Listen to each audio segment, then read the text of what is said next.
ನಮಸ್ಕಾರ ಎಲ್ಲರಿಗೂ ಸುಸ್ವಾಗತ ಟ್ರಾವೆಲ್ ವಿತ್ PMT ಚಾನಲ್ಗೆ. ಇವತ್ತು ನಾರ್ತ್ ಈಸ್ಟ್ ರೈಡ್ನ 3ನೇ ದಿನ.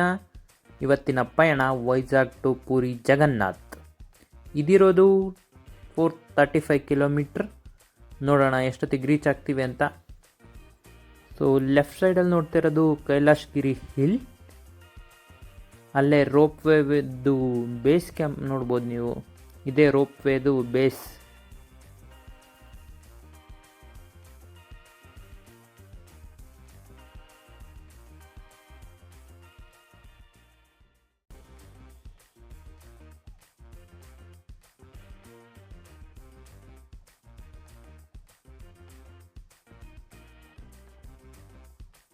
ಈ ಬಿಸಿಲಲ್ಲಿ ಮ್ಯಾಪ್ ನೋಡ್ಕೊಳ್ಳೋದಿದೆಯಲ್ಲ, ಎಷ್ಟು ಕಷ್ಟ ಅಂದರೆ ಫುಲ್ ಬ್ರೈಟ್ನೆಸ್ ಕೊಟ್ಟರೂ ಕಾಣಿಸಲ್ಲ. ಆ್ಯಕ್ಚುಲಿ ಕ್ಯಾಮ್ರಾ ಆ್ಯಂಗಲ್ಲಿಗೆ ನೀಟಾಗಿ ಕಾಣಿಸ್ತಿದೆ.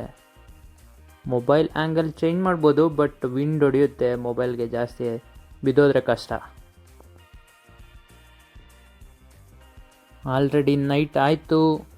ನಾವು ಹೊರಟಿದ್ದು ಲೇಟ್ ಆಯಿತು ಆ್ಯಕ್ಚುಲಿ, ಮ್ಯೂಸಿಯಮ್ ನೋಡಿ. ಹಾಗಾಗಿ ಇವತ್ತು ತುಂಬ ಲೇಟ್ ಆಯಿತು.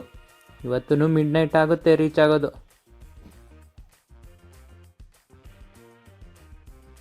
6 ಲೇನ್ ಹೈವೇ, ಲೇಟ್ ನೈಟ್ ಅಲ್ವಾ, ಸೊ ನೋ ವೆಹಿಕಲ್, ಆರಾಮಾಗಿ ಹೋಗ್ಬೋದು.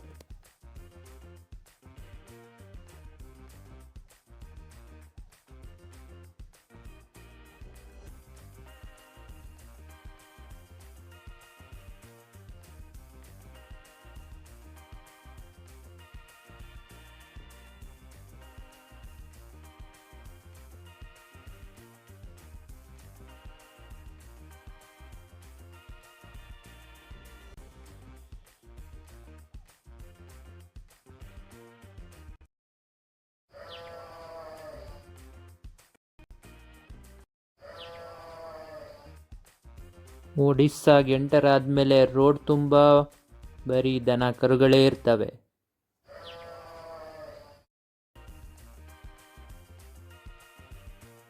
ಮೇನ್ ಹೈವೇಯಿಂದ ಪೂರಿಗೆ 50 ಕಿಲೋಮೀಟರ್ ಇದೇ ಥರ ಸಿಂಗಲ್ ರೋಡ್.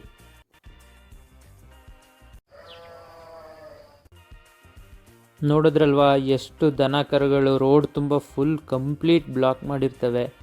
ಫಾಗ್ ಲೈಟ್ ಇಲ್ಲ ಅಂದರೆ ಕತೆ ಮುಗೀತು.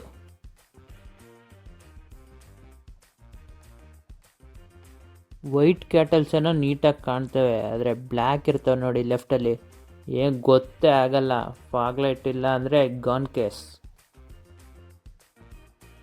ಸಮಯ ಮಧ್ಯರಾತ್ರಿ 2 ಗಂಟೆ. ಆದರೆ ರೋಡ್ ಚೆನ್ನಾಗಿದೆ ಅಂದ್ಬಿಟ್ಟು ಆ ಕಡೆ ಈ ಕಡೆ ಮರ ಇದೆ ನೋಡಿ, ಲೈಟಿಂಗ್ಸಲ್ಲಿ ಡ್ರೋನ್ ವ್ಯೂ ನೀಟಾಗಿ ಬರುತ್ತೆ ಅಂತ ಡ್ರೋನ್ ಶಾಟ್ ತೆಗೆಯೋಣ ಅಂದ್ಬಿಟ್ಟು ನಿಲ್ಸಿದ್ವಿ. ಇನ್ನೊಂದು 10 ಮಿನಿಟ್ಸ್ ಪೂರಿ ರೀಚ್ ಆಗ್ತೀವಿ. ಪೂರಿ ಜಗನ್ನಾಥ್ ಬಂದ್ವಿ. ಅಂತೂ ಇಂತೂ ಮಿಡ್ ನೈಟ್ 2:30. ಇವತ್ತು ಕೂಡ 2:30ನೇ ಆಗೋಯ್ತು. ಸ್ಟಾಪ್ಸ್ಗಳು ಜಾಸ್ತಿ ಆದವು, ಹೊರಟಿದ್ದು ಲೇಟ್ ಆಯಿತು. ಹಾಗಾಗಿ ಇದೇ ನೋಡಿ ರೈಟ್ ಸೈಡಲ್ಲಿರೋದೇ ಪೂರಿ ಜಗನ್ನಾಥ್ ಟೆಂಪಲ್. ಓಕೆ, ಇವತ್ತಿಗೆ ಟಯರ್ಡ್, ಮತ್ತು ನಾಳೆ ಸಿಗೋಣ. ಬಾಯ್ ಬಾಯ್.